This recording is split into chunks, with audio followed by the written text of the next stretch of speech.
Hello, my fellow nerds. So season 2 of Hazbin Hotel has finally come to an end, and we got a lot of lore. I touched on it briefly in all my Easter egg videos, but I wanted to go further in depth and make some corrections in a video of its own. We'll be discussing Heaven's lore, some smaller things that are gonna be probably important in season 3, and of course, the history that we learned behind several key characters this season. So here we go. First, let's go over all the lore we learned about Heaven, mostly all the background angels that we see. The angels with the wheel eye heads are the Ophanim, or the thrones. In the Christian hierarchy of angels, Ophanim are the lowest rank in the highest order, preceded only by cherubim and seraphim. So, where are the cherubim in this haul? I think Viv kind of messed up with the whole cherub episode in Hell of a Boss, because they seem like they're little grunt workers, but really they're the second highest angels in all of heaven. These angels over here are dominions, which are the highest rank in the second order of the hierarchy. They are said to govern the movement of the stars, planets, and other celestial objects, which makes sense for their star theme.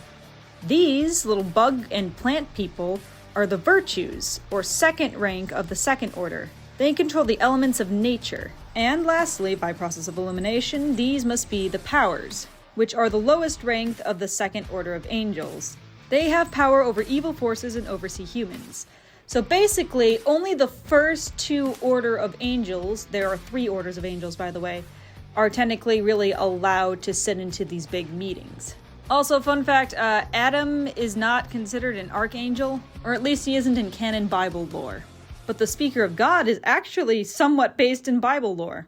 In the New Testament, John had a vision of 4 beings from heaven appearing as a lion, ox, man, and an eagle. The speaker of God seems to be a mix of all of these, with her wings and beak being of an eagle, her mane for that of the lion, and ears of an ox, and the body of a human. This being is also said to be the highest of all angels. Tapping a bit on heaven, we're also going to go to Lilith.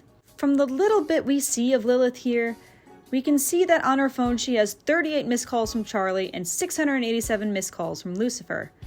First of all, with a total of 725 total missed calls, that means she either only gets calls from Charlie and Lucifer, or she only takes calls from everyone else and actively avoids those two, and I believe it is the latter. Looking at the first message from Charlie on her phone saying she's starting the hotel, we can assume that these are since the day Lilith left.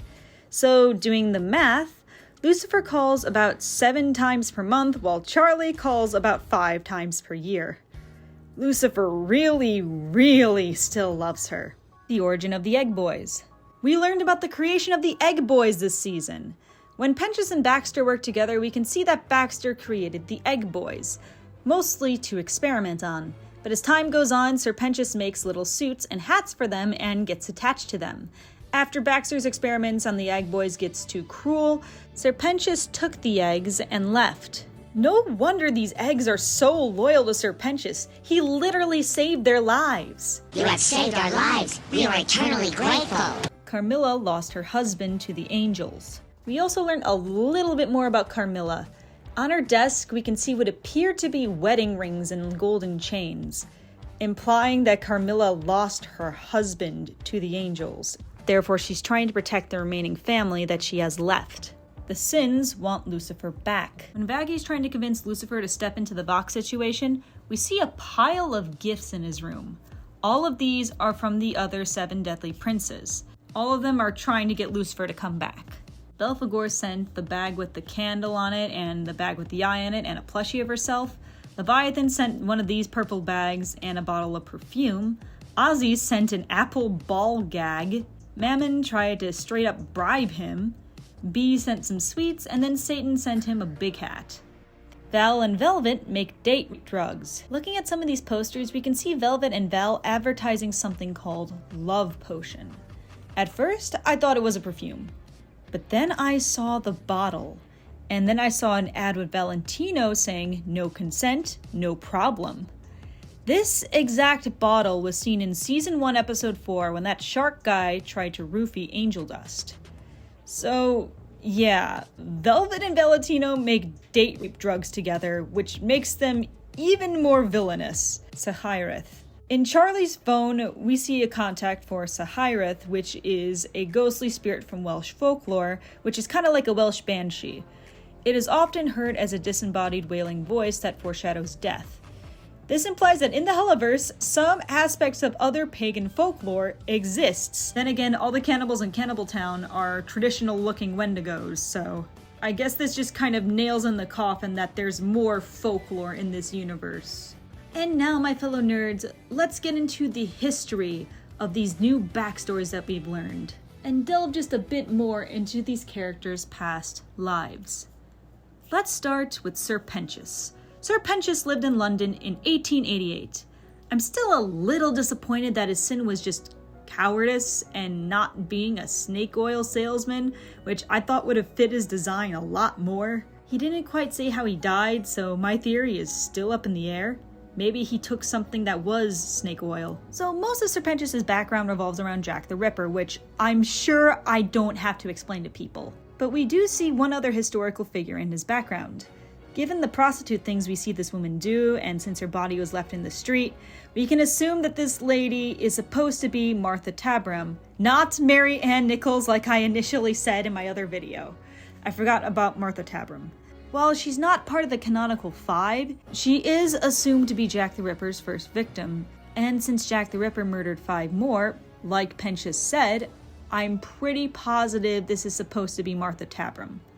Given the location, Pentious would have lived right across from the residential complex called George Yard Buildings, or he could have lived in them, which is where Martha Tabram's body was discovered. Back in the day, Whitechapel was where many of the poor and unemployed lived.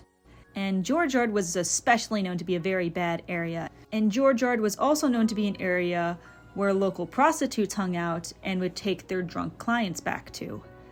According to the East London Advertiser in 1888, George Yard was known for having, quote, some of the poorest of the poor, together with the thieves and roughs and prostitutes, who sheltered in, quote, miserable hovels bearing the name of houses. It's probably for the best that Pendleton didn't go out or socialize. That area was pretty bad. No wonder why he stayed inside. If he, ever went outside, somebody would have probably robbed him. One probable witness of Tabram's murder claimed that she heard someone cry murder that night, but she also said that someone crying murder was, quote, a frequent if not nightly occurrence.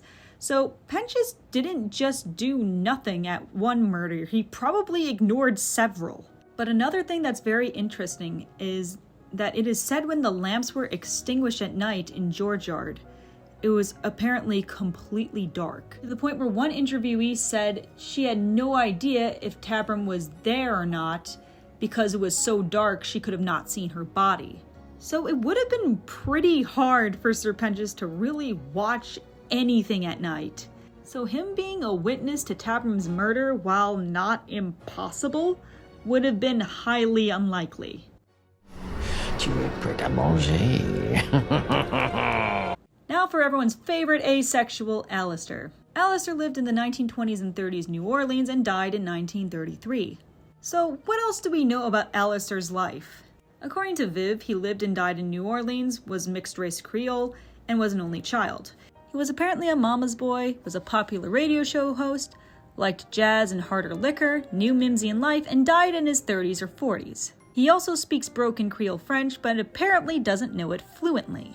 So what does this all tell us? Well, judging by Alastor's age when he died, he would have lived under Jim Crow laws his entire life. For those of you who aren't American, Jim Crow laws were laws set up after slavery was abolished to still keep white people on top and black people in their place. It involved things like segregation, like separate schools, separate buildings, separate facilities, separate everything. And despite the claims, these facilities were not equal. While Alastor wouldn't have really gone through the worst of the worst like Louisiana's black residents, people weren't all too gung-ho about mixed people back in the day either. Some who were mixed race could pass for whites, and some couldn't. It seemed like Alastor was just on that line between passing and not passing, or just barely fell short but was charismatic enough to achieve his goals. One of the few places where integration was a thing was in speakeasies in the 1920s. And we actually see this in the show. We see races intermingling alcohol and jazz. all things banned in Louisiana at the time, which is also how Alastor met Mimsy. But Rosie definitely implied from her narration that Alastor had to face racial prejudice. Notice how Alastor is the only non-white person in this room. And notice how the white producers are looking at him skeptically.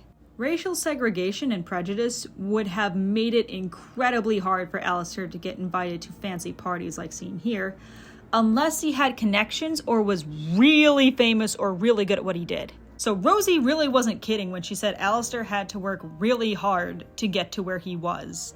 Another thing that was mentioned about Alastor outside of the show was Alastor's moral compass when it came to killing his victims. He also has a weird moral code and doesn't just murder anyone apparently, with Viv stating that he has some similarities to Dexter, and with this we can get a better idea of who he murdered when he was alive.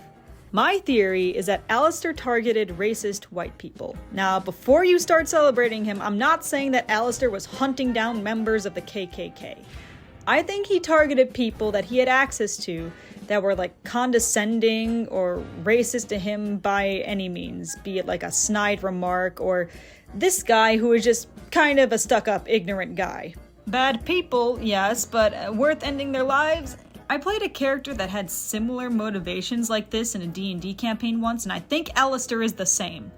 My theory is also that while Alastor used this moral code to justify his deeds as like taking out the trash of the world, in reality, he murdered mostly out of pleasure and not because he saw it as his mission to make the world a better place or whatever. He knew what he was doing wasn't for the good of society, but for his own sadistic pleasure, which is why he made the deal with Rosie. I know what awaits a man like me after death. I want to continue my fun! But I definitely think being a victim of racism had a role to play in Alastor's victims. Another thing I wanted to point out during Alastor's backstory is the voodoo stuff. All the marks on the walls and surrounding Alastor during his demon form when he's using his powers are similar to Veve or voodoo symbols, but not really. None of these are full Veve, they're just parts of them. This is probably for one of the following reasons.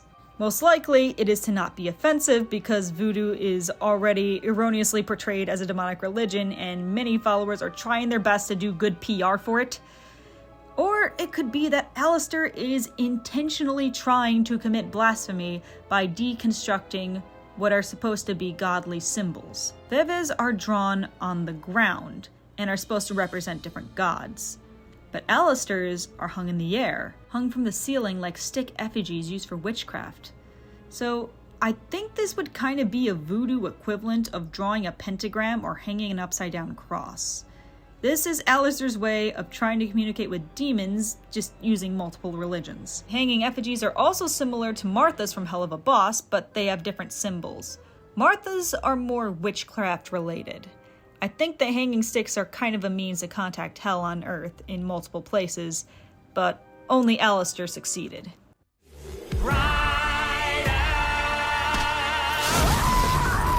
Fox, or Vincent Whitman, was a weatherman who ended up eliminating anyone who outshone him, leading him to eventually taking over an entire media empire and forming a cult.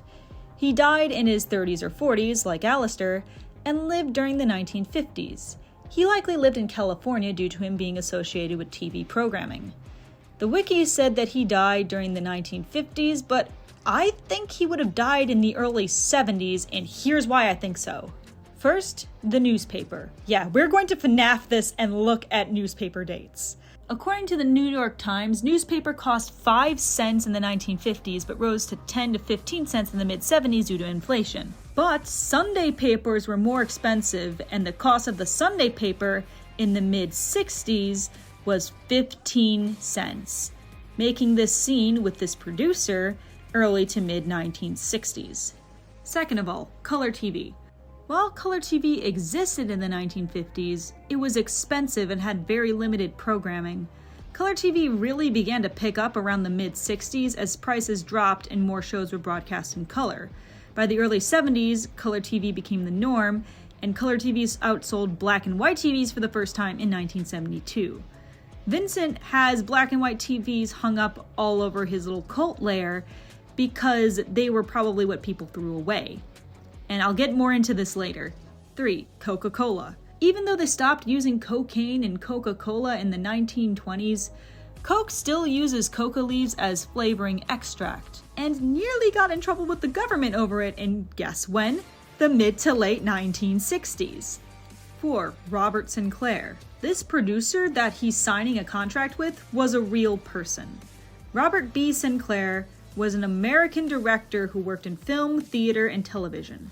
He produced a bunch of shows in the 1950s, mostly for Warner Bros. He went into semi-retirement in Montecito in the mid-1960s and then led an active social life, especially in theater. So Vox taking over at this time in the mid-1960s would make sense. But the most important thing about Robert Sinclair being here is his death. On the 3rd of January 1970, Sinclair was murdered by being stabbed in the chest by a burglar at his home in Montecito. Now, in real life, they caught the culprit as a university student and Sinclair was not pushed off of a building. But if the lore is rewritten here to where Vincent murdered Sinclair, then Vincent had to survive until the 1970s, which makes sense. I mean, he was a spry young 20-year-old in the 50s when he started his career, and then in the 40s, he died. And judging by how his hair gets progressively grayer over time, it makes sense. 5. The TV models. Vincent has a variety of TVs strung up in his little cult lair. Some of them are old ones from the 40s and 50s, and they seem to be black and white TVs looking at the output image. So these seem to be the old black and white TVs that everybody got rid of, which probably had something to do with out with the old, in with the new, brighter era, or something along those lines. I would not put it past Vox to command his followers to bring all of his old black and white TVs in and do some weird kind of ritual with it. But notice how many of the TVs have 2 knobs on the sides. The TVs with 2 knobs for tuning came out in the early 1960s. Judging by all of this evidence, Vincent died in the early to mid 70s, not the 50s. As for his death, I still can't friggin' believe that my theory of Vox actually dying from a TV getting dropped on his head was actually correct. The Alastor one was correct, but the Alastor one was pretty easy to predict. I just still can't believe the Vox one was actually just that simple. But it also appears he got electrocuted as well, because he is standing in water, as are his followers. And as many in my comment section pointed out, they all died together as they were all electrocuted together.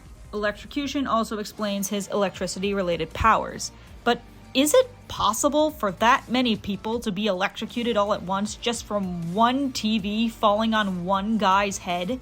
Well, I did the math. So basically this would be based on several different factors, including voltage, current, resistance, and the path of the current through the body. A cathode ray tube TV like that can produce probably at max 30,000 volts.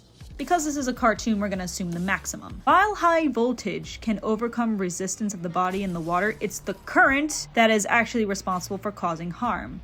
Current levels as low as 1 to 2 can be fatal, especially if they pass through the heart.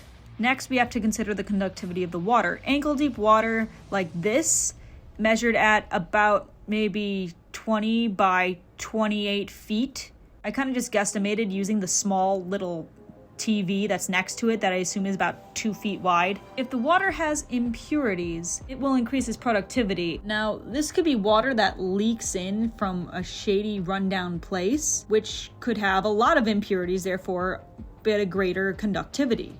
If this is a ritual and he filled it in with water on purpose, the water would be a lot less conductive and a lot less people would probably die. But seeing as he's from California, and due to Vox's obsession with sharks and the ocean, there's a very likely chance that this is salt water. And salt water is much, much more conductive than fresh water. The next would be the area. And looking at this area and how much water that there is, the current could actually have a wide enough distribution to affect everyone in that space. Looking at, say, this is about maybe 50 or so people. Basically, it all depends on what kind of water it is. If it's fresh water, not every person will be affected in the exact same way, but the shock definitely could travel through Vox's body and kill a bunch of people. However, if it is salt water, then it becomes a lot more dangerous. If they are standing in salt water, it increases the risk of fatal shock to where even people that are standing very far away from Vox would still get shocked. If it is salt water, a lot more people are gonna die. Possibly everyone could. So as long as his cult is standing in salt water, the cult could entirely be killed just because a TV dropped on Vox's head. And even without the electric shock, other things would have killed Vox as well. Since the insides of the TV are smashed, the glass tube under the vacuum should be broken, meaning it should have imploded with great force, sending glass everywhere. And as we could see from Vincent's face at the end, glass did go everywhere, but there should be more of it. A lot of it probably went into the crowd, but honestly, Vincent's head should have been much more messed up than this. He's lucky his face is still recognizable. But the TV was off, you might say.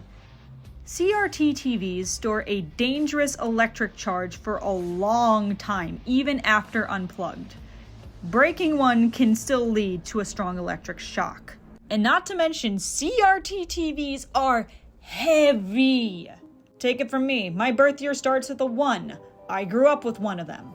And even if he somehow survived all of that, with all the lead and radiation he'd be exposed to, he probably would have soon died from cancer. So, a life lesson, don't put old TVs above your head. This is probably one of the most preventable deaths ever. Some of my comments have also noticed that Vox only has hypnosis in one eye because glass stabbed him in the other. But his eye was kind of doing that thing before he died, so it's a cool detail, but it might be a coincidence. Post-mortem, another theory that I have is that Vox gets his power from his followers, since he was a cult leader. We see Vox at his most powerful when surrounded by people praising him. He forms those little wings at the rally when he's rallying people against the angels. He goes full evil tripod computer virus mode when he reaches 100% support. Vox needs the support of masses to increase his demonic powers. So Alastor is right, he really can't be on his own. Anyone else got shit to say? I'm from fucking Florida! Ow! And last but not least, we'll briefly go over Valentino. We got a bit more lore on Val in this season, but we need to keep in mind that most of Val's lore has been made up on the spot. Val wasn't even originally going to speak Spanish or be Hispanic until the English voice actor started swearing in Spanish, and Viv liked it so much that she changed canon for it. So I feel like most of Val's lore was only very recently written. So where exactly does Val's heritage come from? Well, it's very likely in the end he's going to be Puerto Rican due to the voice actor and the Puerto Rican accent he gives to Val's Spanish. But then again, Val apparently speaks in a South American accent in the Latin Spanish dub. So that could also change too. And according to that dub, he's from the hood.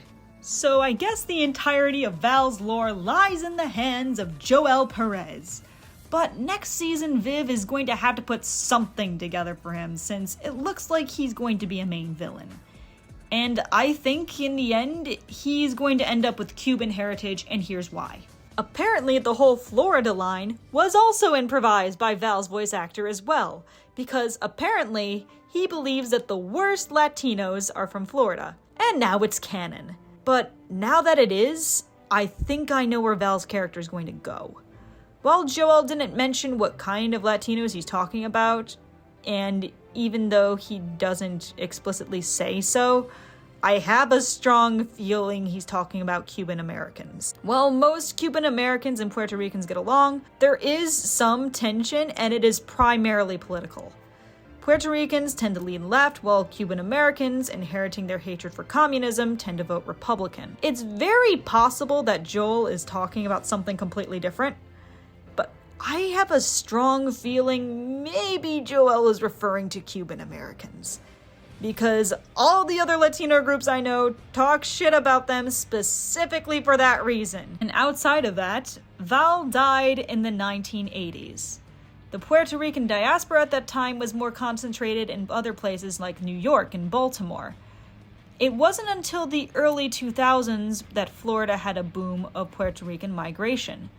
Meanwhile, it sounds like Val comes from a family of Cuban immigrants who likely migrated in the late 1950s, when the first major boom started, which lines up a lot better with Val's death. There's a chance that also Valentino's family could have even come before communism, because there were still other smaller waves of Cuban immigration from the 1900s to like 1958 as well. Also, Valentino's date of death can change, but I don't think they're gonna make it any later than like the 90s, because Velvet's supposed to be the youngest V, and I don't see Valentino really living past the 2000s. Also, the Cuban diaspora has a much more significant impact on Florida, and still does. Val being Puerto Rican is of course still a possibility, but him being Cuban fits a lot better with history. Also, it'd be really funny to hear Val say something like, "Benefits? What is this, communism?" Or something along those lines. I personally think it'd be cooler, but I'm also biased because one of my special interests is communist history. But there you go, Viv. I fixed your most of Val's background is improvised problem. You're welcome. I'm still sticking with my other theory that Val was a brutal pimp in life who died of syphilis, since syphilis can cause little red spots like we see on Val's furry collar, and it can also cause blindness and redness of the eyes. And it is also an STD. And seeing how Val died in the 1980s, him dying of an STD just makes sense. And since season 3 has already been greenlit, we'll see if my theories are correct. But in the meantime, keep on studying.